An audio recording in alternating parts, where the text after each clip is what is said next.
बिस्मिल्लाहिर्रहमानिर्रहीम। आज का हमारा फर्स्ट ईयर का बायोलॉजी का जो फर्स्ट चैप्टर है उसका नेक्स्ट टॉपिक है लेवल ऑफ बायोलॉजिकल ऑर्गेनाइजेशन। यानी कि इसके अंदर हम पढ़ेंगे कि कोई भी लिविंग ऑर्गेनिज्म है जब वो ऑर्गेनाइज होता है, यानी कि जब उसकी तामीर होती है, वो बन रहा होता है, तो वो कौन कौन सी स्टेजेस से गुजरता है, किस किस स्टेज से होके उसकी पूरी तश्कील होती है, उसके डिफरेंट लेवल्स को स्टडी करेंगे। तो biological organization is actually it is the study of life at different levels of formation, कि जब वो बन रहा होता है उसके डिफरेंट लेवल्स को स्टडी करना। जैसे हम कहते हैं एक पूरी एक जो इमारत है वो बनती है तो उसके डिफरेंट लेवल्स होते हैं। पहले हम बुनियादें उसकी सेट करते हैं, फिर दीवारें बनाते हैं, फिर छत बनाते हैं। तो ये आहिस्ता आहिस्ता डिफरेंट लेवल से होके वो पूरी इमारत बनती है। ऐसा नहीं होता कि पहले हम छत बना लें और दीवारें बाद में बना रहे हों। उसका जो हर एक नेक्स्ट लेवल है वो पिछले लेवल के ऊपर डिपेंड कर रहा होता है। ऐसे ही हमारी बॉडी के जो डिफरेंट लेवल्स हैं, हर एक लेवल दूसरे लेवल के लिए बड़ा ही इंपॉर्टेंट है। जो नेक्स्ट लेवल आना है उसके लिए लाजमी है कि पिछला लेवल जो है वो कंप्लीट हो। तो वो लेवल्स कौन से हैं? वो है सबसे पहला, किसी भी चीज़ का जो बनने का पहला लेवल है या पहला जो कंपोनेंट है वो है एटॉमिक एंड सब एटॉमिक पार्टिकल। ये फर्स्ट लेवल पे हर चीज़ एटॉमिक एंड सब एटॉमिक पार्टिकल्स के मिलने से बनती है। ठीक है। उसके बाद फिर लिविंग ऑर्गेनिज्म की बात करें तो वो फिर आहिस्ता आहिस्ता ये एटम जो मॉलिक्यूल्स बनते हैं, टिश्यू बनते हैं, पूरा ऑर्गेनिज्म बनता है, और इसी तरह से बहुत सारे ऑर्गेनिज्म बनते हैं, तो ये पूरी कायनात बनती है। तो ये लेवल्स हम डिटेल में वन बाय वन देखेंगे। लेकिन इससे पहले आज हमने जो ये टॉपिक पढ़ना है वो रिलेट कर रहा है कि ये जो एटम्स हैं ये कितनी किस्म के होते हैं, या पूरी इमारत को बनाने के लिए जो हमें ईंट चाहिए थी, हम कहते हैं ईंटों से बनता है पूरी इमारत, तो वो ईंट को बनाने के लिए फर्दर कौन सी चीज़ चाहिए, तो उसके जो बेसिक एलिमेंट्स हैं उनकी स्टडी करनी है, जिसकी वजह से किसी भी लिविंग ऑर्गेनिज्म का basic structural and functional unit बनता है जो कि सेल है। अब ये देखिएगा, कहता है कि कोई भी लिविंग ऑर्गेनिज्म है उसकी जो बायोलॉजिकल ऑर्गेनाइजेशन है वो बड़ी कॉम्प्लेक्स होती है, क्योंकि जितना भी जो कॉम्प्लेक्स ऑर्गेनिज्म है, मल्टी सेलुलर जानदार हैं, उनकी बनावट कहता है बड़ी कॉम्प्लेक्स होती है। क्यों कॉम्प्लेक्स होती है? क्योंकि they have to perform complex function.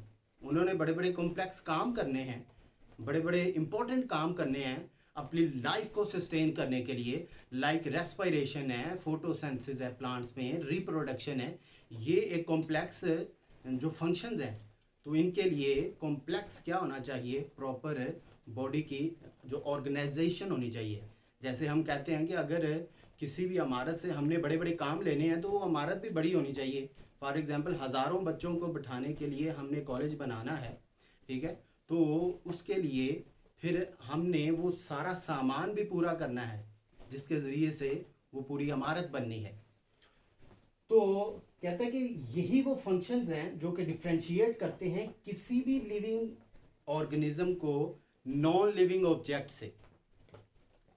बात समझिएगा ज़रा, जितने भी जानदार हैं वो बड़े कॉम्प्लेक्स होते हैं। वो कॉम्प्लेक्स इसलिए होते हैं क्योंकि उन्होंने कॉम्प्लेक्स फंक्शन परफॉर्म करने होते हैं, और वो कॉम्प्लेक्स फंक्शन ही हैं जो किसी एक जानदार को बेजान से डिफ्रेंशिएट करवाते हैं। डिफरेंट उनको ये जो कंपोनेंट्स हैं, हमें कैसे पता चलता है कि ये ज़िंदा है और ये बेजान है? अगर कोई जानदार सांस लेता है फिर ही हम कहते हैं वो जानदार है, रिप्रोडक्शन है फिर ही कहते हैं वो जानदार है, रिमूवमेंट करता है फिर ही हम कहते हैं कि वो जानदार है। लेकिन बेजान चीज़ें ये काम नहीं करती। तो इसका मतलब है जानदारों को ये काम करना पड़ेंगे, ये कॉम्प्लेक्स काम करना पड़ेंगे, और कॉम्प्लेक्स काम करने के लिए, उसकी फंक्शनिंग के लिए उसकी प्रॉपर ऑर्गेनाइजेशन का कॉम्प्लेक्स होना ज़रूरी है।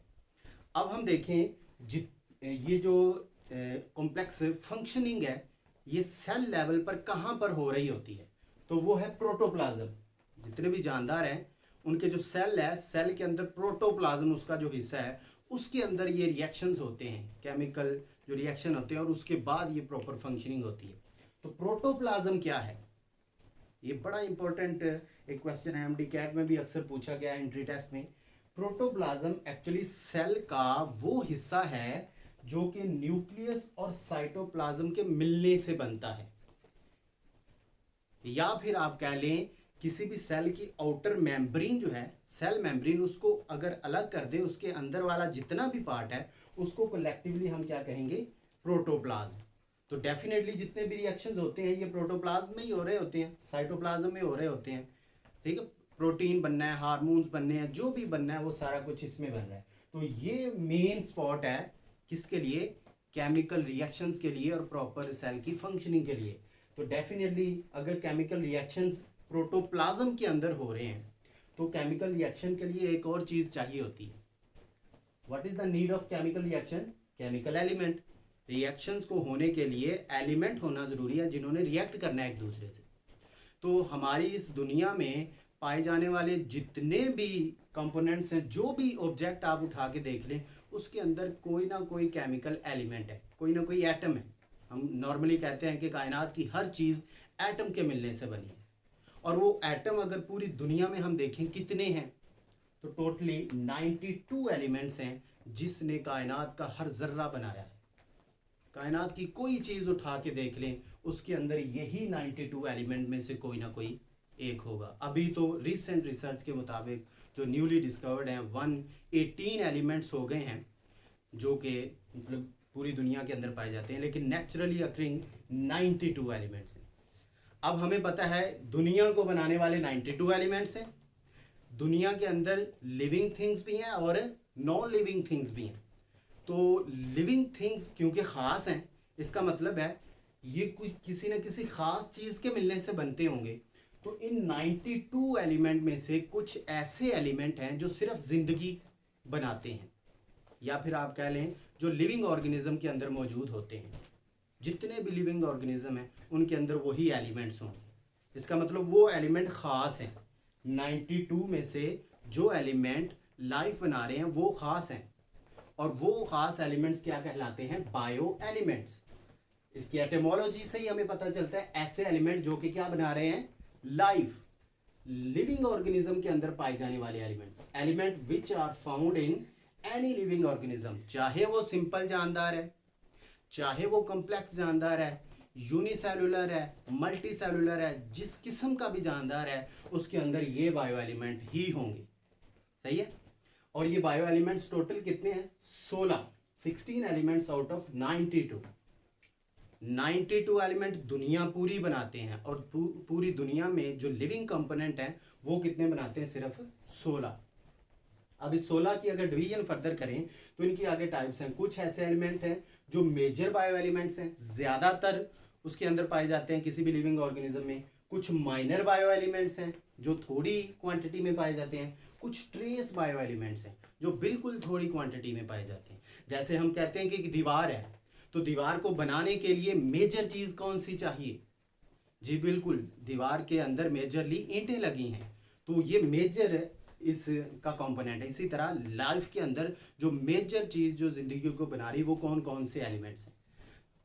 माइनर एलिमेंट थोड़े होंगे। अब इसको हम देखते हैं मेजर एलिमेंट्स, इनको दूसरा नाम मैक्रोन्यूट्रिएंट्स भी कहते हैं, जो कि लार्ज क्वांटिटी में होते हैं, which are present in large quantity in body. कोई भी जानदार है उसमें ज़्यादातर जो चीज़ें पाई जाएंगी, जो एलिमेंट पाए जाएंगे वो होंगे मेजर बायो एलिमेंट्स। और ये कहते हैं कि ज़्यादातर कितने, 99% किसी भी लिविंग सेल को कौन बनाता है, यही मेजर बायो एलिमेंट्स। ये कौन से हैं ये अभी हम देखते हैं। उसके बाद माइनर बायो एलिमेंट्स जो थोड़ी क्वांटिटी में पाए जाते हैं, माइक्रोन्यूट्रिएंट्स भी इसे कहते हैं, और which are present in small quantity, थोड़ी क्वांटिटी में। कितनी थोड़ी, ये है they form 1% of total body. 99 तो बना दी मेजर ने, बाकी 1% बॉडी रहेगी, और वो 1% बॉडी कौन बनाता है, माइनर बायो एलिमेंट्स। जैसे हम कहते हैं दीवार में मेजरली ईंटें लगी हैं और माइनरली उसके अंदर सीमेंट लगा है जो उसको जोड़ता है। लेकिन सीमेंट देखें थोड़ा लगता है, लेकिन उसकी ज़रूरत उन ईंटों को जोड़ने के लिए बड़ी है। इसी तरह से ये माइनर भी बड़े इंपॉर्टेंट होते हैं। फिर आते हैं ट्रेस एलिमेंट जो कि बहुत ही थोड़ी क्वांटिटी में होते हैं। तो ये टोटल हैं 4, 6 और 6 12 और 4 16। तो ये 16 एलिमेंट टोटल मिला के बायो एलिमेंट्स इन्हें कहते हैं, या फिर एक और नाम भी देते हैं बायोजेनिक। क्या है ये, बायोजेनिक। जेनिक एलिमेंट्स, जेनेसिस से निकला है, बनाने वाले, लिविंग ऑर्गेनिज्म को बनाने वाले। अब हमने इनका ये एग्जांपल्स देखनी है कि मेजर एलिमेंट्स कौन से हैं, माइनर एलिमेंट्स कौन से हैं और ट्रेस एलिमेंट्स कौन से हैं, और उसके निमोनिक्स भी हम देखेंगे इंशाल्लाह। 1 मिनट में आपको वो याद हो जाएंगे, उसको याद करने का फार्मूला भी हम देखेंगे।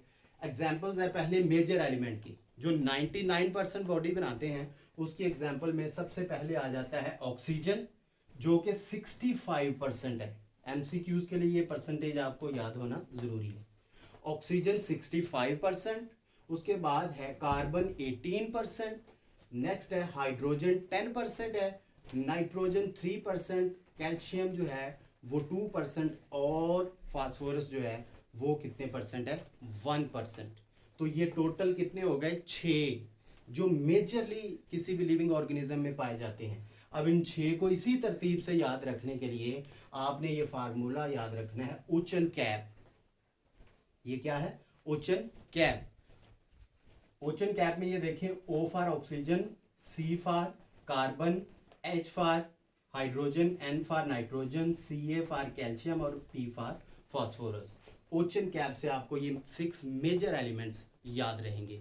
नेक्स्ट आ जाता है examples of minor elements. Minor elements को कैसे याद रखना है, इसके लिए आपने याद रखना है, king Saeed can see my fear. ये एक लाइन है, king Saeed can see my fear. तो पहले वर्ड से आपने ये बना लेना है। ये किंग का के जो है ये है पोटाशियम का सिंबल है, हमें पता है, तो ये पोटाशियम, और ये एस से शुरू होता है, एस फॉर सल्फर। उसके बाद कैन का सी है, सी फॉर क्लोरीन, और उसके बाद सी का एस है, एस फॉर सोडियम, और माई का मैग्नीशियम, और फियर में एफ हमें पता है किसका सिंबल है, आयरन का। तो ये पहला और एंड वाला ये सिंबल मतलब रिप्रेजेंट कर रहा है, बाकी एस से उसी का नाम जो है वो रिप्रेजेंट हो रहा है। तो king Saeed can see my fear में आप potassium, sulphur, chlorine, sodium, magnesium और आयरन, और इसकी ये कंपोजिशन लिखी है, ये 0.35%, 0.25% और 0.15% है। सोडियम भी 0.15% है, मैग्नीशियम भी 0.05% और आयरन है 0.004%, और ये कुल मिला के आपकी बॉडी का 100% बनाते हैं। और लास्ट में है ट्रेस एलिमेंट की एग्जांपल्स। ट्रेस एलिमेंट जो कि बिल्कुल थोड़ी क्वांटिटी में है, लेकिन ये बहुत ही ज़रूरी होते हैं। मतलब जैसे आटे में नमक के बराबर हैं, लेकिन आटे में नमक जो है वो बड़ा अच्छा जायका देता है, या आप कह लें हंडिया में नमक बहुत थोड़ा डलता है, लेकिन वो थोड़ा सा नमक अगर बहुत थोड़ा हो या ना हो तो पूरी हंडिया जो है वो बेजायका होती है। ऐसे ही आपकी बॉडी में इनकी कमी होती है तो आपकी पूरी बॉडी की फंक्शनिंग जो है वो डिस्टर्ब होती है, आप डिफरेंट डिजीजेस जो हैं आपको लग जाती हैं। तो ये ट्रेस एलिमेंट को याद रखने के लिए आपने वर्ड याद रखना है ज़िंक। क्या है ये, zinc. Z for zinc, M for manganese, I for iodine और C फॉर कॉपर। तो जिंक, मैंगनीज, आयोडीन और copper they are trace elements. तो आज हमने क्या पढ़ा है, बायो एलिमेंट्स और उसकी टाइप्स, और ये बायो एलिमेंट्स हमारी लाइफ के अंदर क्यों ज़रूरी हैं ये हमने पढ़ा है। नेक्स्ट इंशाल्लाह हम लेवल ऑफ बायोलॉजिकल ऑर्गेनाइजेशन को स्टार्ट करेंगे फ्रॉम एटॉमिक एंड सब एटॉमिक लेवल से, और पूरी कम्युनिटी और पॉपुलेशन को बनाएंगे।